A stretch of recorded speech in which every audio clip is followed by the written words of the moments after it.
Hey everybody, this is Mr. Longo and we're going to graph tangent and cotangent. Now, this one is going to be a little bit more challenging than what you're used to.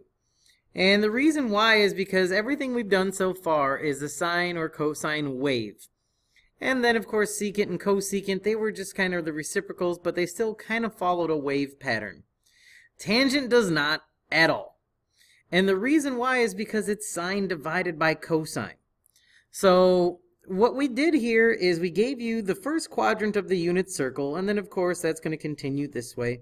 And I also gave you the decimal representation of the radicals, so we can kind of plot out what tangent and cotangent look like. The other thing you have to remember, the standard period for tangent is pi. It's not 2 pi like sine and cosine. Because remember, tangent starts to repeat itself every pi, because down in quadrant 3, negative divided by a negative is positive again. So we're already going to start repeating all the answers in quadrant 1.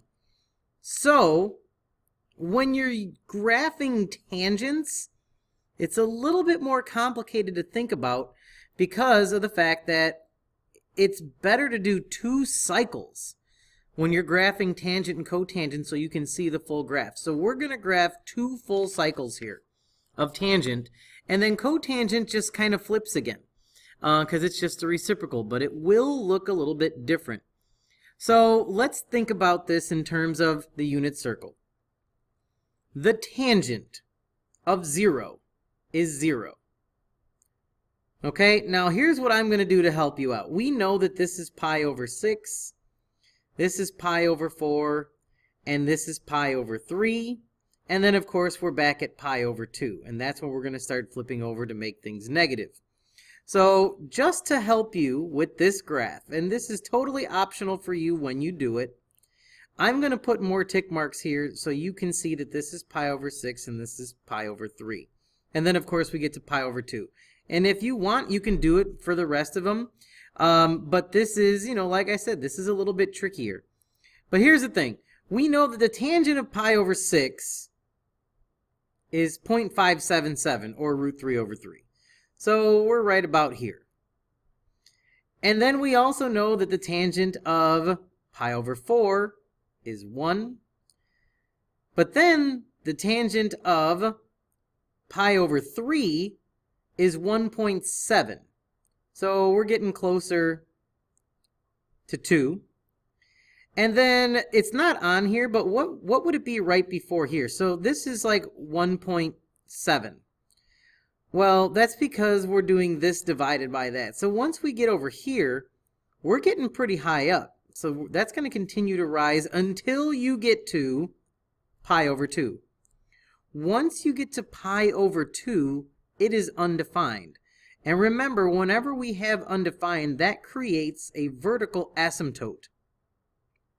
So this part is going to look something pretty close to this, and then it's just going to keep on rising and follow the vertical asymptote. So now let's see what happens when we jump across pi over 2.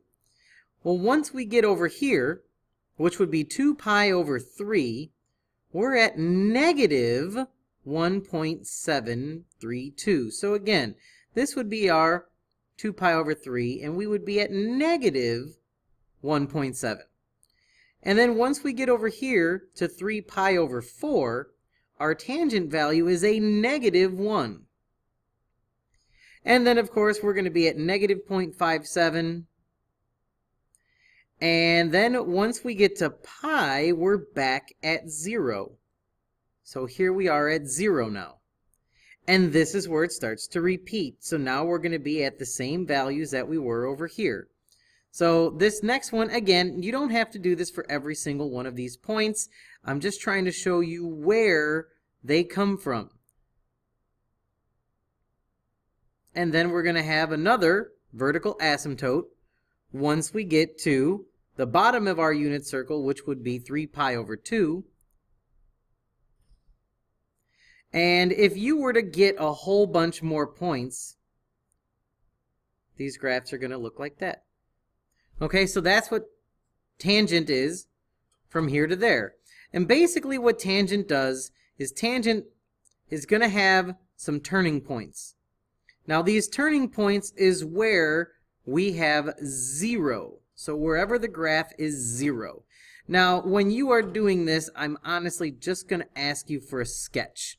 So all you need to do is figure out where your turning points are, where your vertical asymptotes go, and you just sketch the graph, okay? So tangent starts low, swoops high. So what does cotangent do? Cotangent is the reciprocal of tangent. So everything is going to be a reciprocal. So cotangent would actually be going backwards. So these are going to be cotangents. So the reciprocal of 0 is undefined. The reciprocal of root 3 over 3 is root 3. So this would be 1.732. Now these purple values are cotangents. And then of course 1 is still 1. The reciprocal of root 3 is root 3 over 3. So all of these numbers just switch. And then of course once you get all the way back up to undefined, undefined is 1 over 0. So the reciprocal is 0 over 1. So the reciprocal of undefined is 0. So all of these values are going to switch. So I'm just going to show you on the same graph so you can see the comparison. But with cotangent, everywhere tangent has a point or a turning point on your node line, that's now a vertical asymptote. Every time cotangent or tangent has a vertical asymptote, it now has a turning point. Whenever tangent has a turning point or a node line, it's now undefined, so it's a vertical line. And here we go again. So cotangent looks quite a bit different in terms of where our asymptotes go, but really it's just reciprocals now. So the reciprocal of tangent is going to be cotangent, and that one's going to start high and swoop low. Cotangent starts high and swoops low. Okay, so the blue one is tangent, the purple one is cotangent. Now notice the only thing you have to do to get full credit with me is sketch out where your asymptotes and turning points go. If it's tangent, it starts low and swoops high. Cotangent starts high and swoops low. Now, of course, if it's a negative tangent, then it's just, flipping it. It would start low, or it would start high and go low. So really, but that's negative. But that's with any graph. Negative cosine starts at the bottom instead of the top. So if it's negative, you just change your direction, okay? So what happens when we have crazy little graphs like this? Again, I am just going to look for a sketch. Now, I'm going to just kind of show you what to do with a shift here. Now, as I mentioned, we would normally go from 0 to x minus pi over 4, and tangent typically only goes to pi. So you have to remember that. We only go to pi. So tangent is going to be pi over 4 is less than or equal to x, which is less than or equal to 5 pi over 4. But remember with tangent, a lot of times it's much easier to do 2 full cycles. So I'm just going to sketch one out for you just so you can see it, and I'll let you try the next one.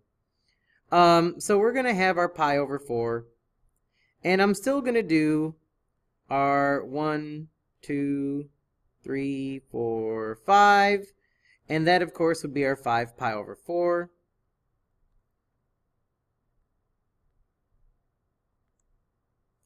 And then actually we don't need that last guy right there. I'm going to do 2 cycles because it's easier to graph these when you're doing 2 cycles so you can see the graph better. Okay, so let's think about this. We are now starting at pi over 4. And we don't have any amplitudes or anything like that. It would just rise faster if we did. So let's go back and look. Tangent starts at 0. So if we're going to shift to pi over 4, we are still going to start at 0. Now I'm going to map the rest of these guys out. This is pi over 2. This guy is 3 pi over 4. Here's pi. Here's 5 pi over 4. And of course, you can continue. 6 pi over 4 would be 3 pi over 2. You know, if you want to continue mapping these guys out. And then, of course, we would have our 7 pi over 4. And then our 2 pi. And then our 9 pi over 4. I just want you to see 2 full cycles. So where did we have our first asymptote? Well, our first asymptote for tangent is at pi over 2. But it's pi over 4 more to the right. So we're going to go back down to this graph. So we first had, again, pi over 2 was our first asymptote, but it's shifted pi over 4 to the right. So everything is being shifted. So now at 3 pi over 4, we're going to have another asymptote. And then we're going to skip 2 more clicks and we're going to be back at 0. Skip 2 more clicks, we're going to have our vertical asymptote. Skip 2 more clicks and we're going to be back at 0. And then, honestly, I am totally fine with you just sketching. Tangent starts low, finishes high. So just give me a swoop. Just give me a swoop. And then one more swoop.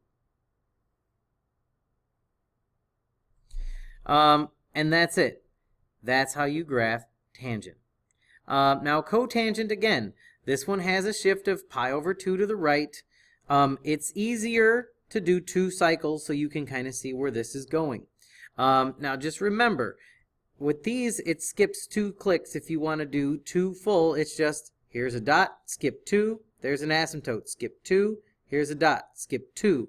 Now the only reason I skipped a few extras over here is because I put those in for you. Now if you were to look, it would be skip 1, 2, here's a new one. Skip 1, 2, here's a new one. That's how these guys work. So cotangent, again, see if you can map it out. We'll see how you did. I'm going to move this guy so we have more room. All right. Click pause, give it a shot. You can do 1 or 2 cycles, whatever you want. Alright, so I again sketched out 2 cycles for you because, again, like I said, it's easier to do 2.